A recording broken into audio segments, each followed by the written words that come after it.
अस्सलाम वालेकुम रहमतुल्लाहि व बरकातहू। क्या हाल है दोस्तों, ठीक हो? तबीयतां सीतां ठीक हैं सारे दोस्तों ने। मैं तो अपना प्यारा बिरा फैज रसूल खोखर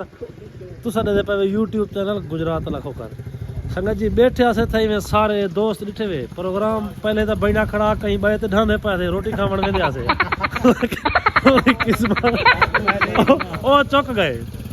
ते ए साहब डिठे हुण भईदा वेंदे हुण पैसे लाए सारे ते हुण वेंदे पाए सी क्या खावण वेंदे पाए रोस्ट खाने दे पैसे नमकीन होने सी पैसे आप लाए से देखो ही फिर विलाग अपने खर्चे तो लग गए। संगत जुलते हैं इंशाल्लाह तो को बिन्ने दोस्त मेरे वेने को भी आपा सी दुआ कराए आज संगत जुलते पे हैं ए दू भिरा भिड़े पे नवा दे मैं फ्रंट ते बंदा बाद मैं लाना नहीं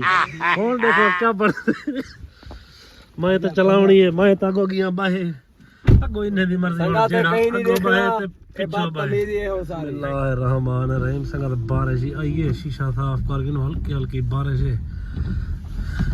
निके पे घर कोलो सी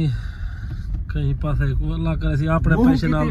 ना खावना पोसी को भी अल्लाह भवे सी आज संगती इंशाअल्लाह दुआ करो सारे हां सारी दुआ तेरे हक के जे दोस्तों अल्लाह तो जन दुआई मंजूर कीजन पैसे अपने पैसे नाल खावण ते बचा थी गए होने वाले एक दोस्त लथे वेने आए वो विलाग सारा देख सी बाद चले सु शाम को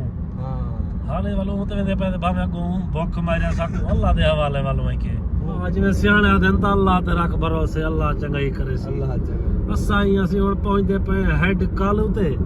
ਸਿੱਧਾ ਚੌਕ ਕੁਰੈਸ਼ੀ ਨਾ ਸ਼ਰੀਫ ਕਹਿੰਦੇ ਸਾਰਾ ਨਹੀਂ ਹਾਂ ਤੇ ਸਿੱਧਾ ਖਾਨ ਸਾਹਿਬ ਚੌਕ ਕੁਰੈਸ਼ੀ ਤੇ ਚੌਕ ਕੁਰੈਸ਼ੀ ਕੋਲ ਬਸੀਰਾ ਗੋਦਰ ਸਿੱਧਾ ਇਵੇਂ ਮੁਜ਼ੱਫਰ ਗਾੜ पहुंचते ने देख क्या खाना नहीं भावे तो भूखे वालों से बा पेट्रोल पवाई वेने पर पिन सो बिचे जवान ही लाएगे कार जो पेट्रोल दे पैसे वदा करे ने जो कार ही जो ते दे बेटा फ्रंट दे वदा पेप्सी पैसे चुके कढा दे जवान ही वेला ने सी पैसे कढवाए पूछदे हैं पैसे चुके कढवाए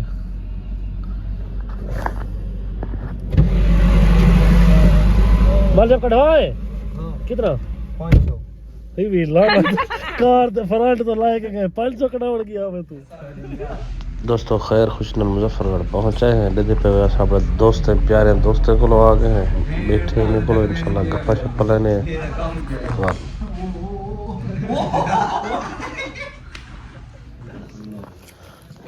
खाना आ गए तो सारे दोस्त खाने पर दल वेंदे क्यों नहीं पिया उस्ताद तय तो नहीं पता मुझे यार ये केड़ी बात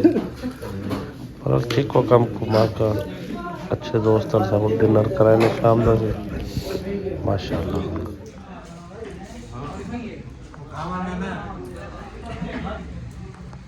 तेरे बस को नहीं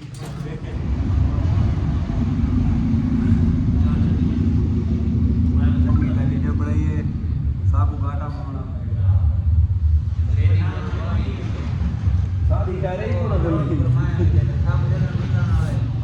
संगात टाइम ओवर थी कि हुण वेले वेने घर तो ये नौजवान बेहोश थी वाला ले मथे को पानी सट के उठाए थे हुण इंशाल्लाह वाल घर पहुंच दे वाल रात तक करने रास्ते बाकी व्लॉग सवेरे मिलसू अल्लाह